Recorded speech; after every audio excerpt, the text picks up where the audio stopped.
Part 25, Chapter 13.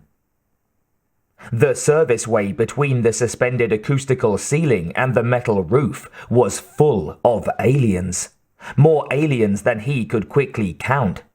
They clung upside down to pipes and beams, crawling like bats towards his light, glistening metallically. They covered the serviceway as far back as his light could shine. He didn't need a motion tracker to sense movement behind him. As he snapped light and body around, the beam picked out an alien less than a meter away. It lunged at his face. Ducking wildly, the corporal felt claws capable of rending metal rake across the back of his armor. As he tumbled back into operations, the army of infiltrating creatures detached en masse from their grips and claw holds.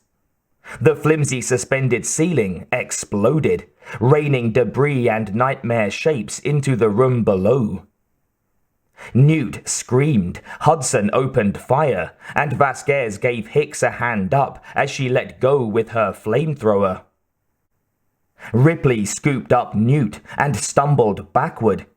Gorman was at her side in an instant, pumping away with his own rifle. No one had time to notice Burke as the company rep bolted for the only unblocked corridor, the one that connected operations to medical. Flamethrowers brightened the chaos as they incinerated one attacker after another. Sometimes the burning aliens would stumble into one another, screeching insanely and adding to the confusion and conflagration. They sounded much more like screams of anger than of pain. Acid poured from the seared bodies, chewing gaping holes in the floor and adding to the danger. Medical! Ripley was backing up slowly, keeping Newt close to her. Get to medical! She turned and dashed for the connecting corridor. The walls blurred around her, but at least the ceiling overhead stayed intact. She was able to concentrate on the corridor ahead. She caught a glimpse of Burke just as the company rep cleared the heavy door into the lab area and then slid it shut behind him. Ripley slammed into it and wrenched at the outside latch, just as it clicked home on the other side. Burke! Open the door! Burke! Open the door! Newt tugged on Ripley's pants as she slipped behind her, pointing down the corridor. Look! An alien was striding up the passageway towards them. A big alien. A shaking Ripley raised her rifle, trying to recall in an instant everything Hicks had taught her about the powerful weapon. She aimed the barrel straight at the middle of the glistening skeletal chest and squeezed the trigger. Nothing happened. A hiss came from the advancing abomination. The outer jaws parted, slime splattering on the floor. Calm, calm, don't lose it, Ripley told herself. She checked the safety. It was off. A glance revealed a full magazine. Newt clung desperately to her leg and began to wail. Ripley's hands were trembling so violently she nearly dropped the gun. It was almost on top of them when she remembered that the first high-powered round had to be injected into the breech manually. She did so, jerked convulsively on the trigger. The rifle went off in the thing's face, hurling it backward. She turned away and covered her face as best she could in what had by now become an instinctive defensive gesture. But the energy of the shell impacting on the alien's body at point-blank range had thrown it back with such force that the spraying acid missed them completely. The dampened recoil was still strong enough to send her off balance, body stumbling into the locked door. Her sight had been temporarily wiped by the nearness of the explosion, and she blinked furiously, trying to bring her eyes back into focus. Her ears rang with the concussion. In operations, Hicks looked up just in time to fire at a leaping outline, the force of the pulse shell hurling his assailant backward into a blazing cabinet.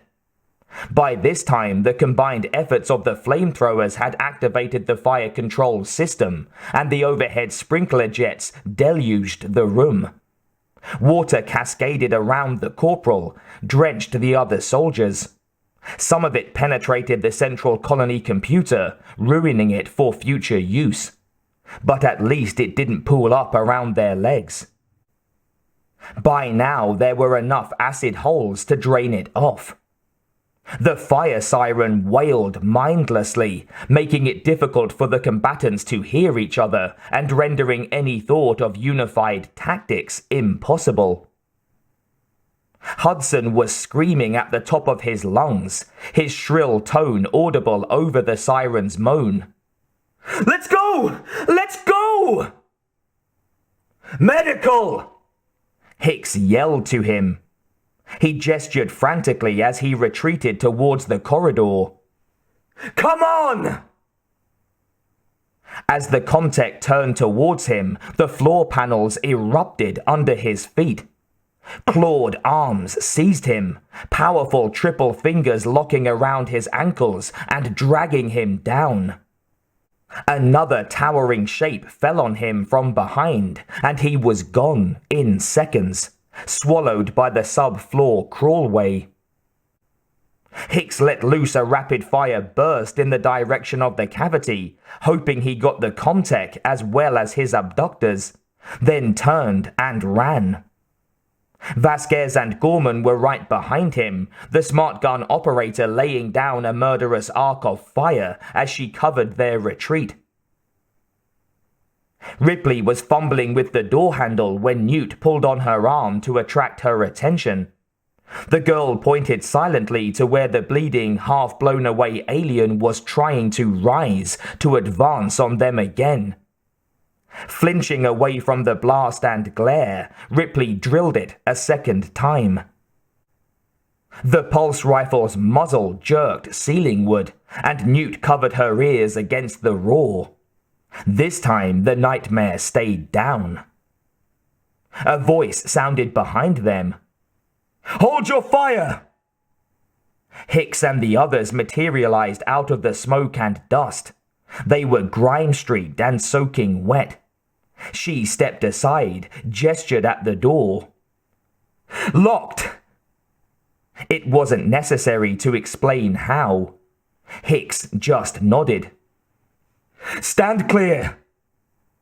From his belt, he removed a cutting torch that was a miniature of the one Vasquez had used earlier to seal the fire tunnel door, and then the one leading to operations. It made short work of the lock. Inhuman shapes appeared at the far end of the corridor. Ripley wondered how they could track their prey so efficiently. They had no visible eyes or ears, no nostrils. Some unknown, special alien sensing organ. Someday, maybe, some scientist would dissect one of the monstrosities and produce an answer. Someday, after she was long dead, because she had no intention of being around when it was attempted. Vasquez passed her flamethrower to Gorman and unslung her rifle. From a pouch, she extracted several small egg-shaped objects and dumped them into the underslung barrel of the M41A. Gorman's eyes widened as he watched her load the grenades. "Hey, you can't use those in here!" He backed away from her.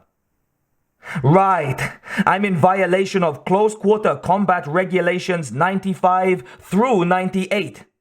Put me on report." She aimed the muzzle of the gun at the oncoming horde. "Fire in the hole!"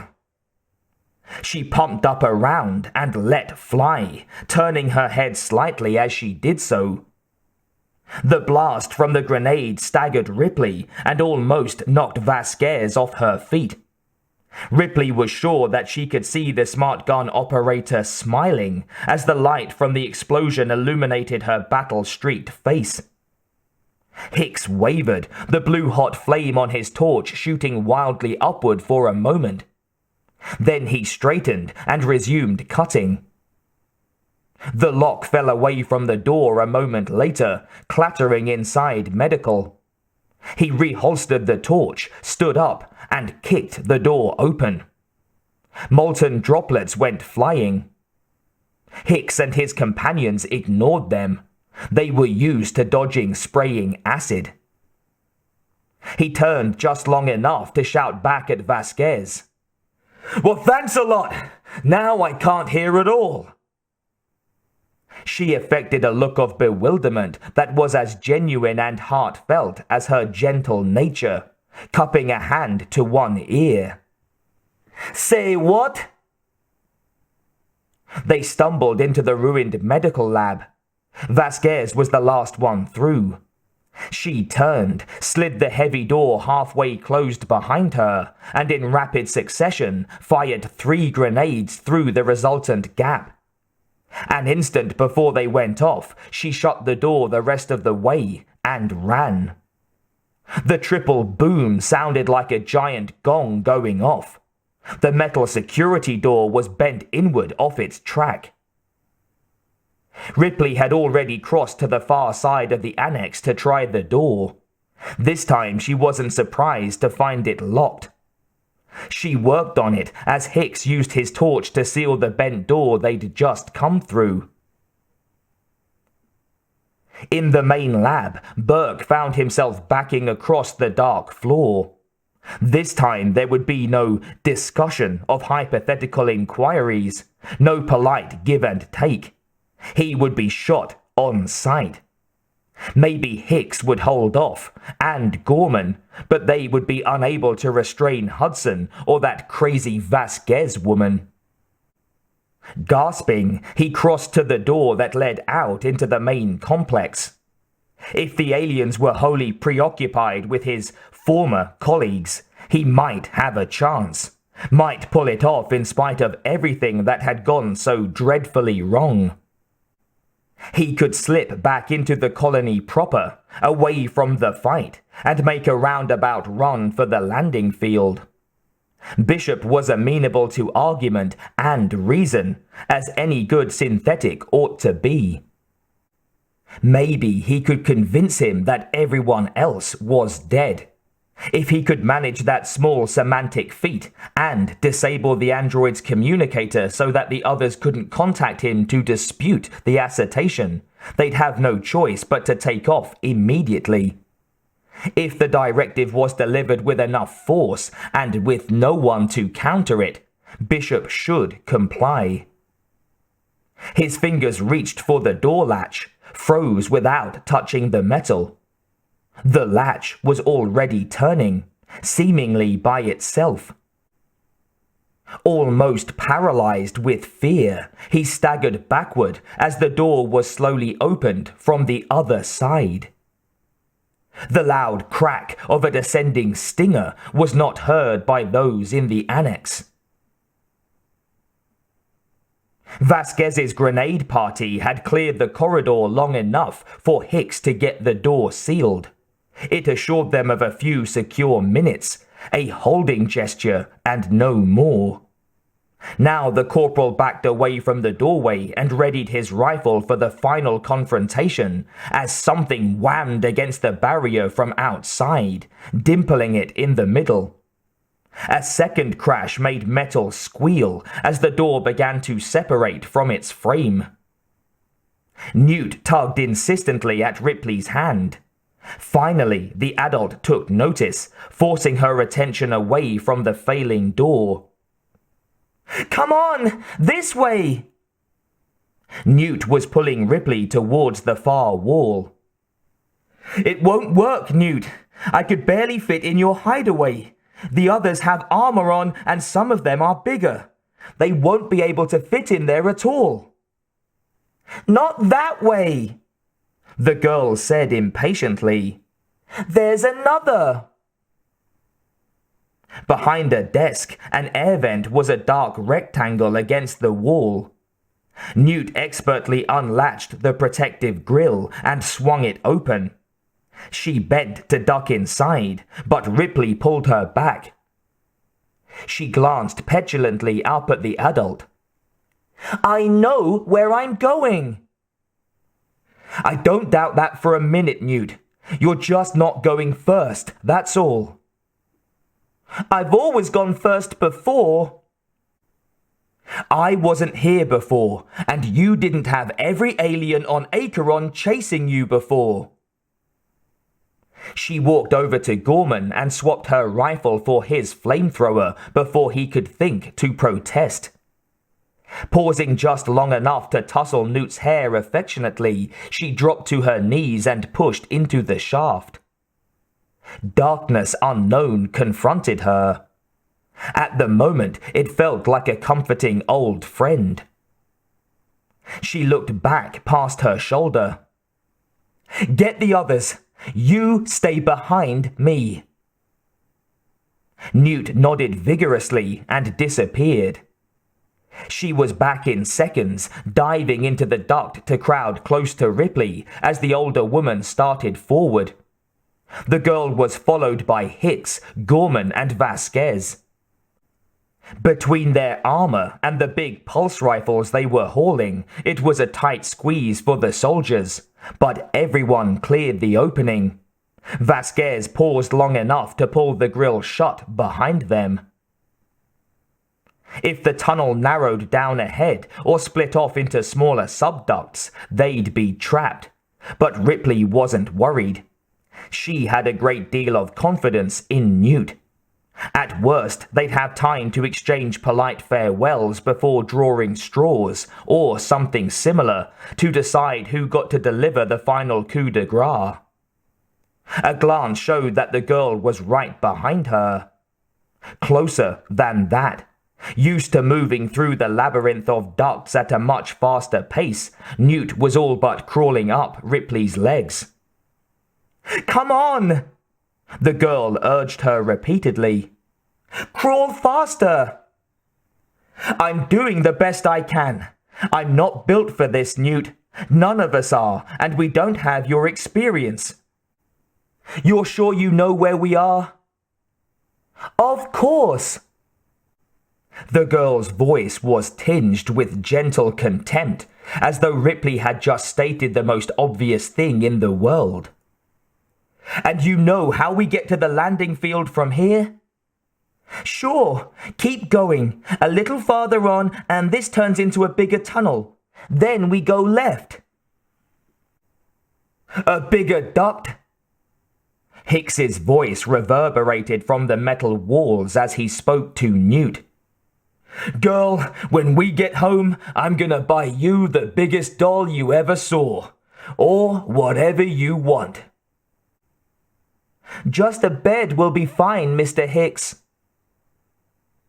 Sure enough, another several minutes of rapid crawling brought them into the colony's main ventilation duct, right where Newt said it would be.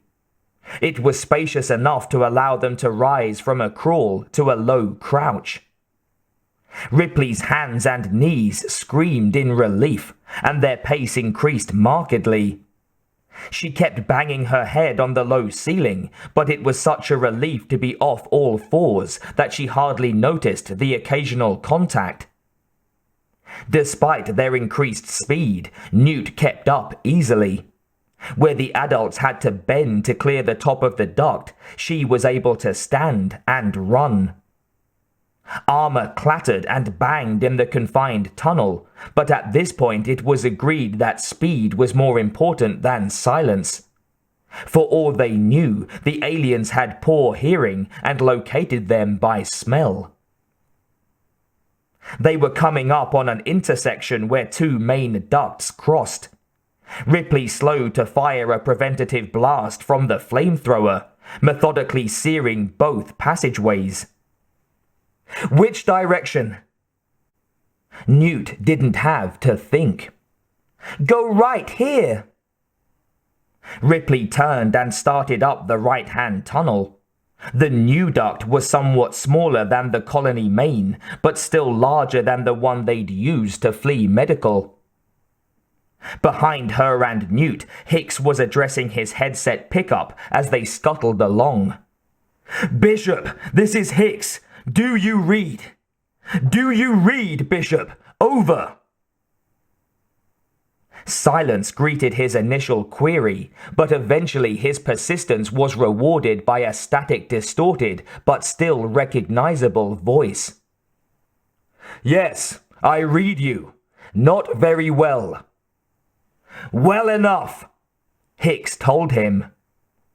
"It'll get better the closer we come. We're on our way, taking a route through the colony ductwork.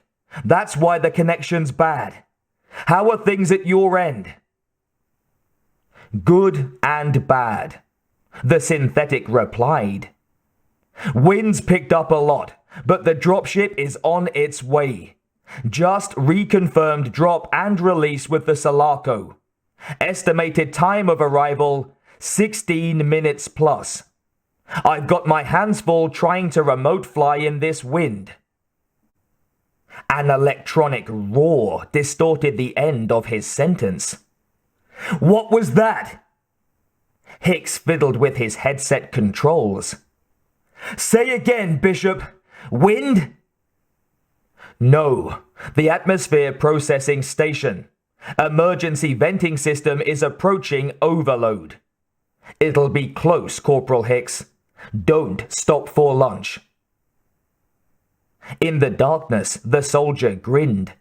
Not all synthetics were programmed for a sense of humor, and not all those that were knew how to make use of it. Bishop was something else. "Don't worry, none of us are real hungry right now. We'll make it in time. Stand by out there. Over." Preoccupied with his communication, he almost ran over Newt.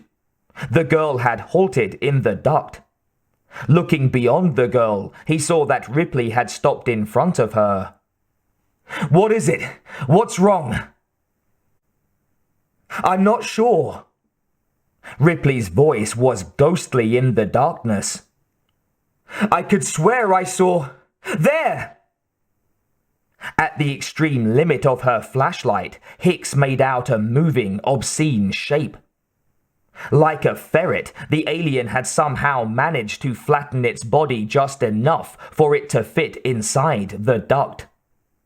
There was additional movement visible beyond the intruder. "Back! Go back!" Ripley yelled. Everyone tried to comply, jamming into each other in the confined tunnel.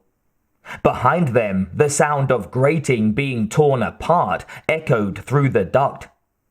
The grating collapsed with a sharp spang, and a deadly silhouette flowed through the resultant opening. Vasquez unlimbered her flamethrower and bathed the tunnel behind them in fire. Everyone knew it was a temporary victory. They were trapped. Vasquez leaned to one side and stared upward. "Vertical shaft right here. Slick, no handholds." Her tone was clipped, matter of fact. "Too smooth to try a chimney ascent." Hicks broke out his cutting torch, snapped it alight, and began slicing through the wall of the duct. Molten metal splattered his armor as sparks filled the confined tunnel with lurid light. Vasquez's flamethrower roared again, then sputtered out. "Losing fuel!"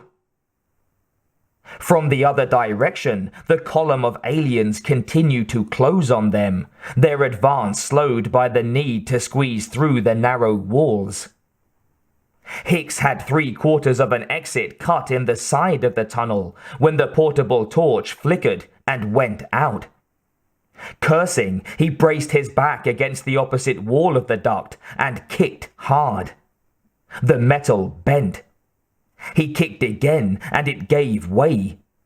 Without pausing to see what lay on the other side, he grabbed his rifle and dove through the opening, to emerge into a narrow serviceway thick with pipes and exposed conduits. Ignoring the still hot edges of the cavity, he reached back inside to pull Newt to safety. Ripley followed, turned to aid Gorman. He hesitated at the opening long enough to see Vasquez's flamethrower run dry. The smart gun operator dumped it aside and drew her service revolver. There was movement above her head as a grotesque shape dropped down the vertical overhead duct. As the alien landed in the tunnel, she rolled clear and let fly with the automatic pistol. The alien tumbled towards her as the small projectiles ripped into its skeletal body. Vasquez snapped her head to one side just in time to avoid the stinger. It buried itself into the metal wall next to her cheek. She kept firing, emptying the pistol into the thrashing form as she kicked the powerful legs and quivering tail. A gush of acid finally cut through her armor to sear her thigh. She let out a soft moan of pain.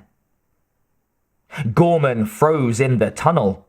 He glanced at Ripley. "They're right behind me. Get going." Their eyes met for as long as either of them dared spare. Then she turned and raced up the serviceway with Newt in tow. Hicks followed reluctantly, staring back at the opening he'd cut in the ventilation duct. Hoping, knowing better. Gorman crawled towards the immobilized smart gun operator. When he reached her, he saw the smoke pouring from the hole in her armor, shut out the gruesome smell of scarred flesh. His fingers locked around her battle harness, and he started dragging her towards the opening. Too late. The first alien coming from the other direction had already reached and passed the hole that Hicks had made. Gorman stopped pulling, leaned forward to look at Vasquez's leg. Where armor, harness, and flesh had been eaten away by the acid, bone gleamed whitely. Her eyes were glazed when she looked up at him. Her voice was a harsh whisper. "You always were stupid, Gorman." Her fingers seized his in a death grip, a special grip shared by a select few. Gorman returned it as best he was able. Then he handed her a pair of grenades and armed another couple for himself as the aliens closed in on them from both ends of the tunnel. He grinned and raised one of the humming explosives. She barely had enough strength to mimic the gesture. "Cheers," he whispered. He couldn't tell if she was grinning back at him because he had closed his eyes, but he had a feeling she was.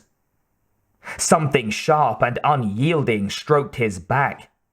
He didn't turn to see what it was. "Cheers," he whispered again feebly. He clicked one of his grenades against one of Vasquez's in a final toast.